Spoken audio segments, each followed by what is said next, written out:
On this episode of Tiger Vision, we visit a meat lover hotspot in the heart of Boston, explore tradition in modern business, and put our heat tolerance to the test with some of the craziest spices out there.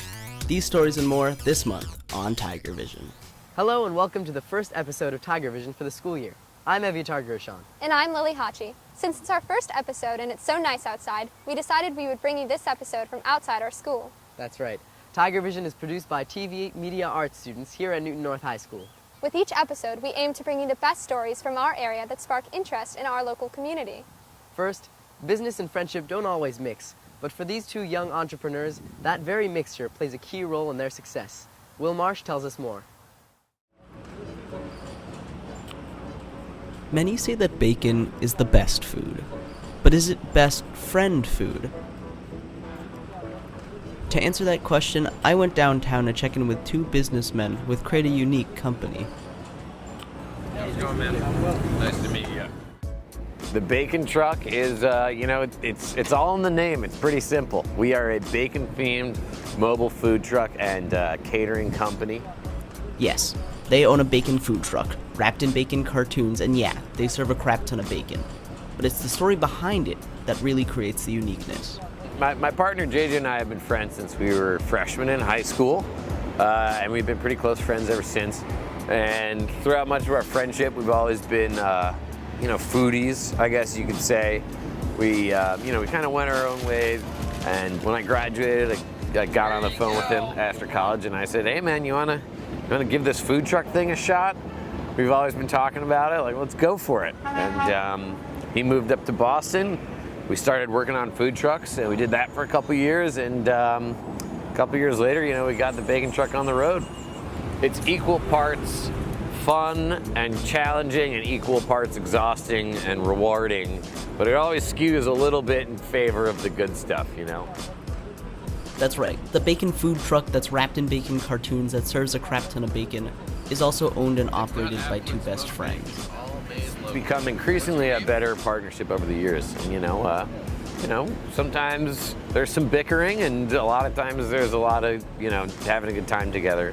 So, besides the fact that I got a delicious sandwich that makes everyone say that they serve, well, Bacon everything. what's the point? You never know. You could be the next best friend owning bacon food truck wrapped in bacon cartoons that serves a crap ton of bacon. So, look around. The guy from Homeroom might end up being your lifelong business partner. For NNTV, this is Will Marsh. You know what? I'm just gonna keep eating this.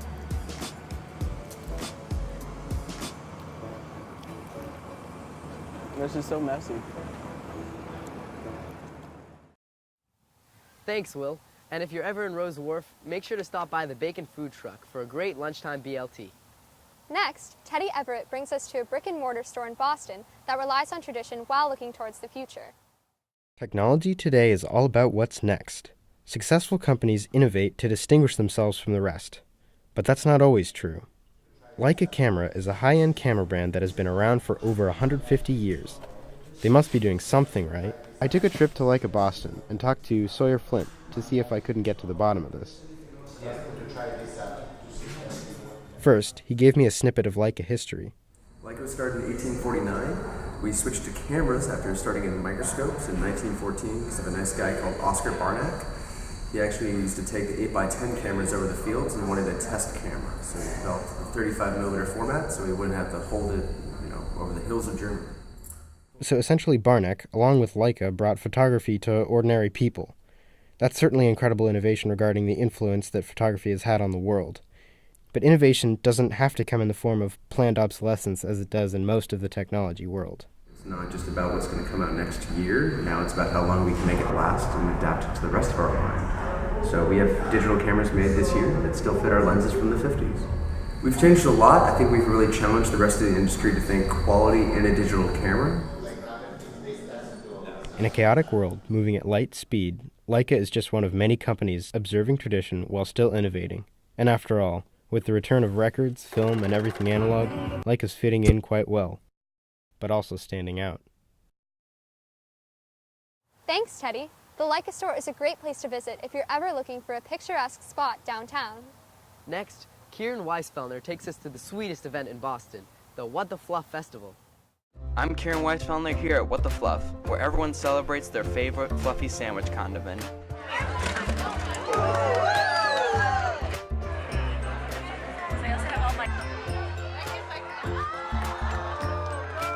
So, what do you think that this festival and fluff in general, like, what does it mean for the community of Somerville? Happiness. Celebrating happiness. Celebrating happiness. You know, it's a long tradition here. People love fluff. People love to come out and be able to celebrate fluff. Fluff was invented here in Somerville, so it's a huge part of our culture. And so every year, thousands of people come from around the country to celebrate the diversity and the originality of fluff here in Somerville. It coalesces the community, brings everyone together. It gives us something to raise our hands and say we Fluffernutter is worldwide. We originated in Somerville, so it's like a badge of courage for us. So it's something that we celebrate. It's endearing, and we love it. Everyone, we have found something I've never seen before: fluff on pizza. I have never seen anything like this in my entire year of broadcast journalism. All right, now, what's your favorite thing to put fluff in or on? Hot chocolate and peanut butter. I'm a simple girl. I just like plain old Fluffernutter sandwich. I think the iconic Fluffernutter sandwich. That's like that is fluff. Hopefully everyone can make it to Fluff's 101st anniversary. For NNTV, I'm Kieran Wajsfelner. Anywhere. Anyone know where I can find a Fluffernutter? Thanks, Kieran. That's so much fluff, I think I got a sugar rush just watching that piece. Speaking of a rush, the MBTA has been getting people to work barely on time for over 100 years. Nicolas Quintana investigates. The commuter rail is by far one of the most popular ways to commute to Boston in the mornings. However, instead of a car, bus, or train, did you know that some commuters take a boat to work? To find out more, I go to Rose Wharf down in Boston to check out the MBTA Commuter Ferry.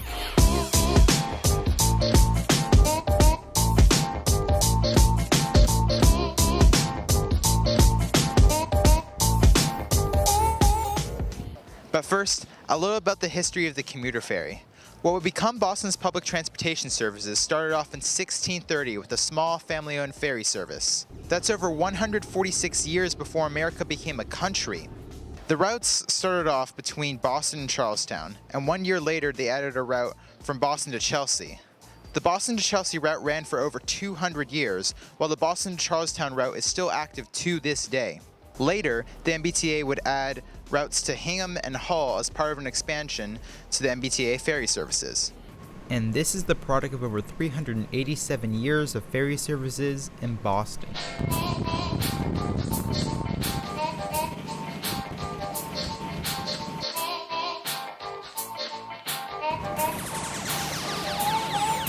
Even though the commuter ferry is not as well known as the commuter rail, the people who take the ferry seem to prefer it over the commuter rail, because it's more reliable and smoother.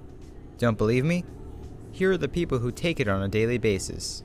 How reliable is the commuter ferry? The ferry's very reliable. It's, in my opinion, the most reliable form of the T. Well, the car, lots of traffic.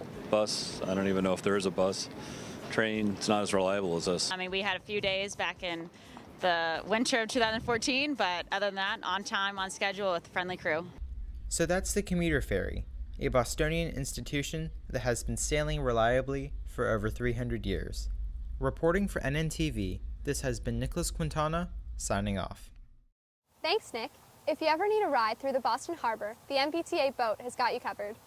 Next, Tianna McToggart takes us to an event that has grown in popularity in recent years and brings cultural diversity to our hometown.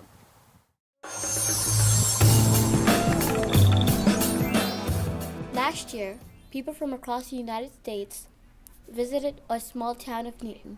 I was curious and wanted to find out what was bringing people all the way from Michigan. Meet Carrie Levin, the director of the Newton Scandinavian Cultural Center and the organizer of one of their biggest events. I sat down with her before going to the Nordic Festival.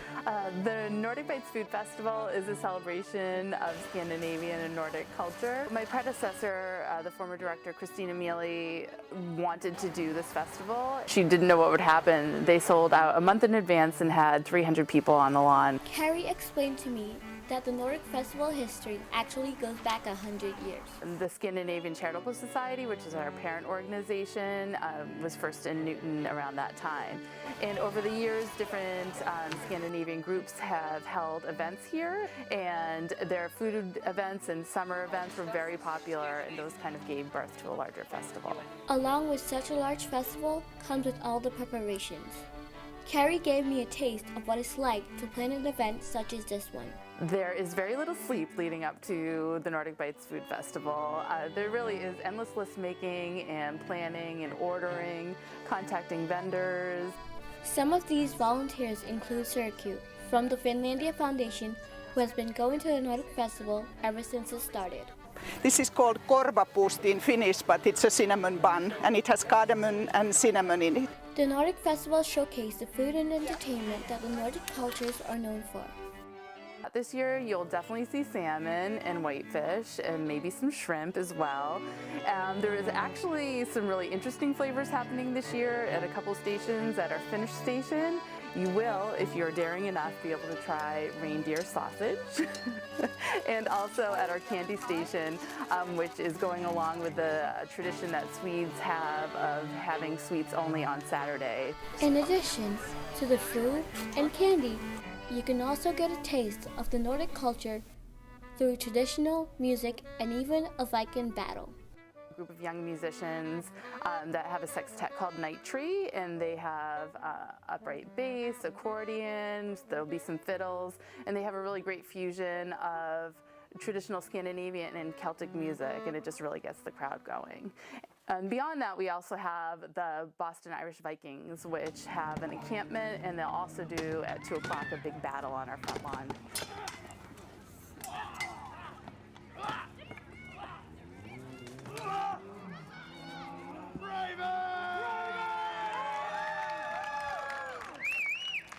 Reporting for NNTV, I'm Tianna McToggart.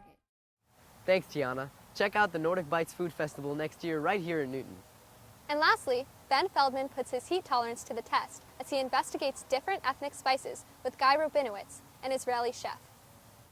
Every household nowadays seems to have its own collection of spices, hot sauces, and spicy peppers.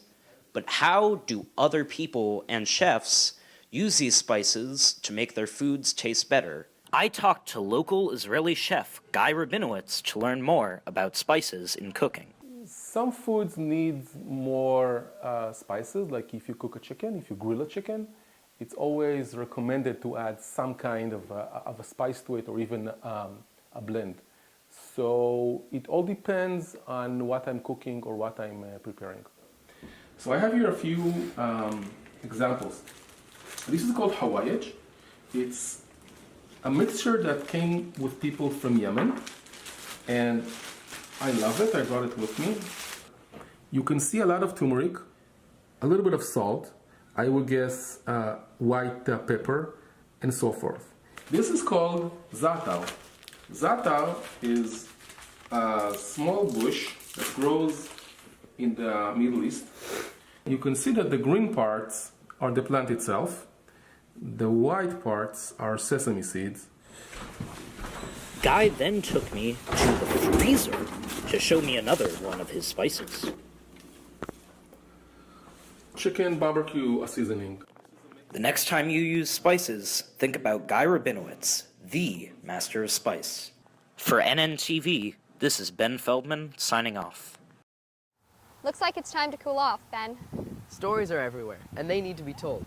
So if you have a story idea for us, go to newtonnorthtv@gmail.com and send us some ideas or feedback. We'd love to hear from you. You can also hit us up on our Facebook, Twitter, or Instagram. That wraps up this episode of Tiger Vision. Thanks for watching, and we'll see you in a few weeks.